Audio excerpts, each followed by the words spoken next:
अस्सलाम वालेकुम। अक्सर दोस्त ये पूछते हैं कि आप जो है वो तांबे की चांदी का जिक्र करते हैं कि इसका इस्तेमाल करना चाहिए, इसमें ऐसा क्या राज है।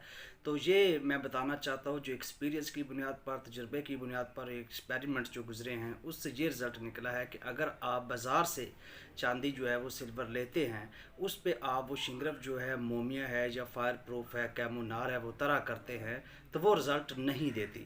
लेकिन उसके बजाय अगर हम कोई आर्सेनिक पहले तैयार करते हैं, जैसे बहुत से मैंने तरीक़ाकार बताया, लाइक डंडा थोर वाला, इस तरीके से, तो अगर आप आर्सेनिक तैयार कर लें या पारे चांदी के ज़रिए जो है वो आप तैयार कर लें और उस तांबे पे तरह करें, तो वो तांबा जो है वो सफ़ेद हो जाता है। अब चूँकि वो चांदी नहीं है तांबा, लेकिन सफ़ेद हो चुका है, इस पे वही शिंगरफ जो है वो मोमिया की हुई आप तरह करेंगे तो ये इसको रंगीन कर देता है। ये मेरा तजर्बा है। मतलब कि आम चांदी को रंगीन नहीं कर रहा, लेकिन जो तांबे की चांदी है उसको रंगीन कर रहा है। तो ये एक बहुत बड़ा रिज़ल्ट है, एक बहुत बड़ा एक्सपीरियंस गुजरा है।